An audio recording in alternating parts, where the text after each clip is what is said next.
যেখানে সবাই নতুন বছরকে ওয়েলকাম জানাতে মাথা ঘামাচ্ছে, সেখানে আমি এই কাপড়গুলো কি করে শুকাবো সেই চিন্তায় রাতে ঘুমাতেই পারছিলাম না। 10-12 দিন পর আজ রোদের দেখা পেয়েছি, তাই আজকে সকালে ঘুম থেকে উঠেই আগে মন ভরে কাপড় শুকাতে দিয়েছি। আর আমাদের মেয়েদের এটা এক অন্য রকমের শান্তি। তবে আমি মন ভরে কাপড় তো শুকাতে দিয়েছি, তবে আমার এখনো অনেক কাপড় বাকি আছে যেগুলো আমি এখনো ধুইনি। বিছানা চাদরটা কবে থেকেই ভাবছি ধোবো, তাই আজকে উঠিয়ে ফেললাম। আর এই কাঁথাটা পেতে দিয়ে তার উপরে আর একটা চাদর পেতে দিয়েছিলাম। আজকে সকালে কোনো টিফিনই বানাতে পারিনি। মাঝরাতে হঠাৎ করে বরের ফোন আসে, ওকে এখনই অফিসে যেতে হবে। আর ফোনের রিং বেজে ওঠা মাত্রই আমার ঘুমটা ভেঙে গেছিল। আর তারপর কিন্তু বর ম্যানেজ করে নিয়েছিল বাড়ি থেকে, তাই ওকে আর যেতে হয়নি। তবে তখন না কোনোভাবেই আর ঘুম আসছিল না। আর তার জন্য সকালে ঘুম থেকে উঠতে আজকে অনেকটা দেরি হয়ে গেছে। তাই বর চলে গেছে ওর কাজে, ও বাইরে কিছু খেয়ে নেবে। আর ছেলে ওই ভাগা পিঠেগুলো নিয়ে এসে খেয়েছিল। আর সকালে কাজ করতে করতে আমি আজকে মুখটাও ধুইনি। আর হঠাৎ করে এই মাসি চলে আসে আমাদের বাড়িতে। উনি অনেক বছর আগে আমাদের বাড়িতেই ভাড়া থাকতেন। উনি নাকি আমাদের বাড়ির সামনে দিয়ে যাচ্ছিল, তাই আমাদের বাড়িতে এসছে। উনি এখন জায়গা কিনেছে, নিজের একটা বাড়ি আছে। সেই বাড়িটা কিন্তু আমাদের বাড়ি থেকে খুব বেশি দূরেও না বা খুব বেশি কাছেও না, তাই আমাদের বাড়িতে মাঝে মাঝে আসা যাওয়া করতেই থাকে। আর আমাদের বাড়ি থেকে চলে গেছে বলে আমাদের কিন্তু ভুলে যায়নি।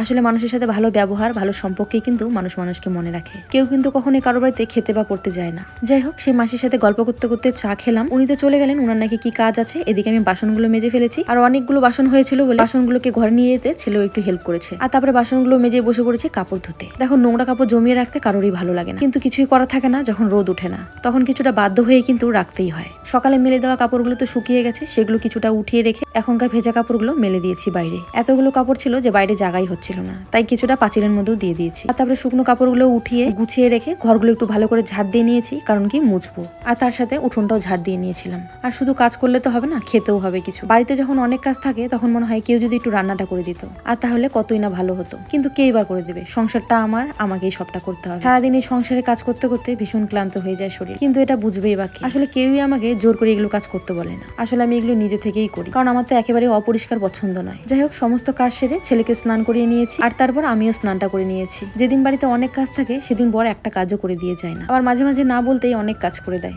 যাই হোক, পুজোটা সেরে কিন্তু রান্নাঘরে চলে এসেছি। আজকে এক তরকারি ভাত করব। বেগুন নিয়ে এসেছিলাম, ডিমের তরকারির সাথে ভেবেছিলাম বেগুন ভাজাটা করব। বেগুন ভাজাটা করিনি, কারণ হাতে আর সময় ছিল না। দোকানের মালপত্র রেডি করে আমিও রেডি হয়ে নিয়েছি। আর প্রত্যেক দিনকার মতনই ও আমাকে দোকানে দিয়ে ও চলে গেছিল ওর অফিসে। আর এদিকে আমি দোকান গুছিয়ে নিয়ে দোকান সামলাচ্ছিলাম।